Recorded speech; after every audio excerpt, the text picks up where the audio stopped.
Next is from what we got here? Whoops. Next is from Greatness, and the subject is Christian drugs. I was watching Billy's Wrestling Reformer, and he had said that Britt Baker with Christian Cage. Now, Christian Cage is divorced now, isn't he? Yeah, I believe so. Adam Cole's injury might be fake, and that AEW, infamous for having after parties, it has a whole lot of usage going on. Can any of you confirm what Billy said? We know you have sources in AEW. Also, is it true that AEW doesn't have a wellness or drug testing policy set up? Billy was using that goofball Brad Shepard. Right. Like he went on his show. That guy just always has like stories like this, and I can probably find stuff like this out. But if the only person you've ever hearing this from is a dirt sheet guy, I would suggest these stories are not true because I haven't heard any of these. So yeah, I mean, so stuff like that, I don't. I've been there after a couple AEW shows, and all I saw was some people drinking wine in the lobby. In every wrestling organization, there is. Okay, you're going to have a percentage of your guys that go back to the room and play video games. You're going to have a percentage of guys that go to the bar and drink. You're going to have a percentage of the guys that go back to the room and smoke. And you're probably going to have a very small percentage of guys that are probably going to go back to the room to do. Mm-hmm. Okay? And it's like the more so I think the group of the big group is the video games. And then the beer and the weed, I think, would be probably about the same amount of people that would be doing that after the show.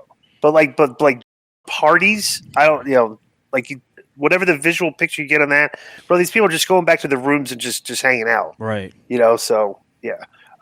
Next is from Ryan Bendick, and the subject is a giant. Hey, guys, what was more impressive a move? Was it Kurt Hennig hitting the perfect plex or Bill Goldberg hitting the jackhammer on the giant?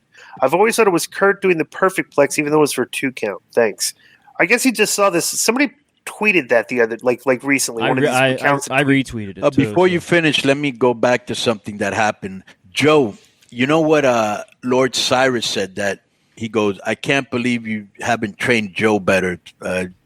He said, why didn't he buy me a beer? And, that's the best way to ingratiate yourself to people.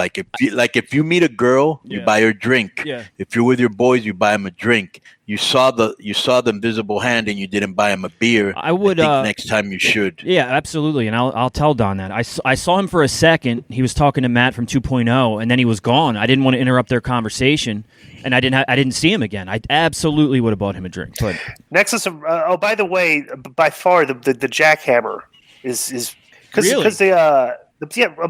but by far because the perfect plex, all the guy's doing, he's just doing a flip bump. The jackhammer, you got to get the guy up and get his feet up in the air, vertical. So that's way harder to do this than a perfect plex.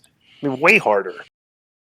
Yo, what up? This is Conan, and I host Keeping It 100, my co-host, Disco Inferno, unfortunately. Well, I'd say you're my co-host. Listen, every Thursday here on Spreaker, we talk pro wrestling, sports, movies, music, TV, pop culture, and some politics. It's everything the rest of the pro wrestling podcasts are not.